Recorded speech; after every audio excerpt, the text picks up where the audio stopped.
Welcome back. Thom Hartmann here with you. And Chris Esch is on the line with us. He's a program associate with the Washington State PIRG, Public Interest Research Group. WASHPIRG.org is the website, the Public Interest Research Groups. I believe those were founded by Ralph Nader, weren't they, Chris, back in the day? Yes, they were. Back in the 70s. Yeah, Ralph's such a good guy. He's been a friend of this show for years and years and years. Anyhow, so stuff going on in Washington State. Among other things, you've got this publicly funded elections initiative, and you've got a GMO initiative, don't you? Labeling. Yeah. So first, with regards to genetically modified organisms, Washington could become the first state in the country to actually label GMOs. And you have a couple of other states on the East Coast which have supported measures and have passed measures, but they're currently waiting for a couple of other states to actually come online.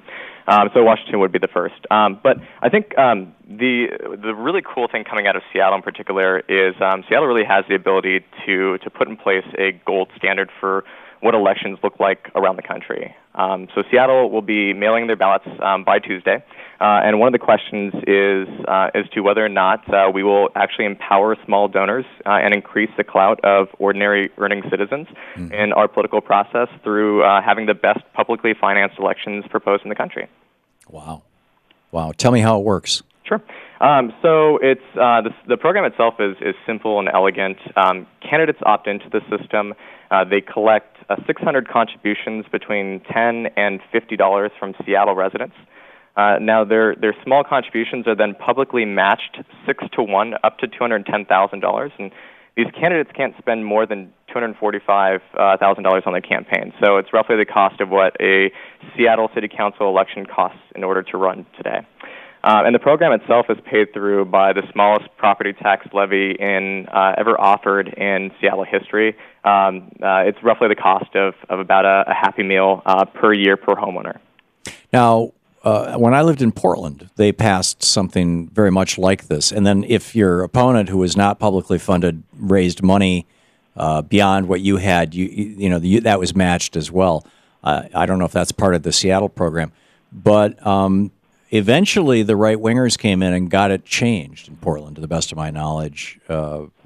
What have you learned anything from the experience of Portland? Yeah, I think so. One of the questions that was raised with the Portland case, for instance, was just the oversight mechanisms in place to make sure that basically the program was running as smoothly as possible. I know with the program that is currently being proposed and potentially implemented here in Seattle, essentially be run by an independent outside Seattle Ethics and Elections Commission, making sure that the funds are being properly used and not being abused by candidates. So that's great. And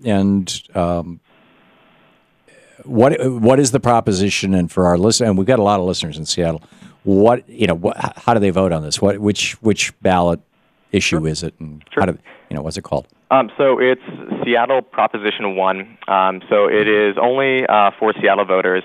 Unfortunately, the rest of the state won't have a chance to vote on it. Maybe next time around. Right. So it's vote yes on Prop 1. Vote yes on Prop 1. I think what's really telling about this is you look at where current elections are right now in Seattle. About 95% of all dollars that are raised by political candidates in Seattle City Council elections are coming from special interests, from wealthy campaign donors, from corporations, unions. You have it. About 5% of the total money that's raised is coming from small donors. Well, now for people in other cities across the country, Arizona and Maine both had publicly funded elections for a while, and the Supreme Court blew those up. Yeah. What can people in other parts of the country do, and where are there resources for somebody who might be listening right now and saying, in my little town like Montpelier, Vermont, 8,000-9,000 people, or in my big town of Detroit, I'd like to do something like that. Where do they start? Sure. Well, I think Montpelier, Vermont can do the same thing that Seattle's doing right now, and actually work with their city council, work with their local government to put it on the ballot, or work to ultimately just do a ballot question in some way, shape, or form. Just clone what you guys are doing.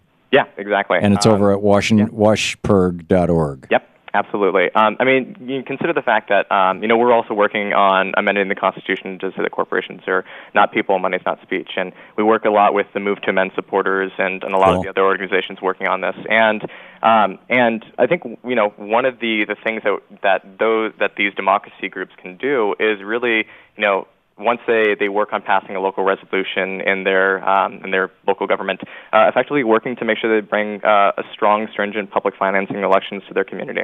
Yeah. Well, I mean, this is, at the end of the day, we've got to get money out of politics, and in so many different ways. I mean, from lobbying to the actual electoral politics themselves. But it really needs to begin with electoral politics. And so I wish you the best. Has there been any polling on this? There has been some internal polls. We really don't know how it's going to shape up here. We don't know how it's going to shake out.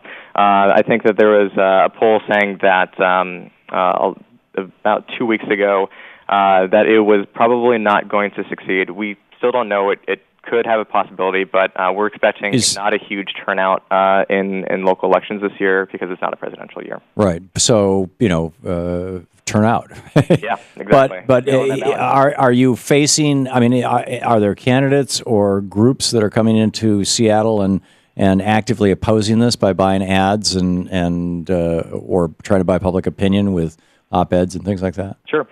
So there is no organized group against it, but there is the Seattle Chamber of Commerce. So the Seattle Chamber of Commerce has come out against the. Well, that's an organized group.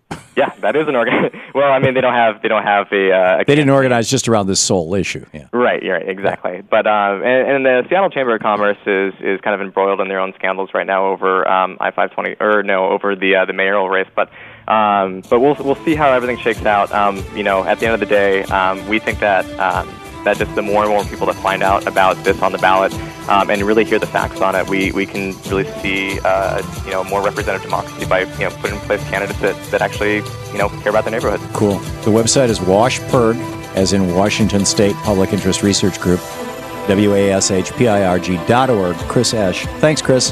Hey, thanks, Tom.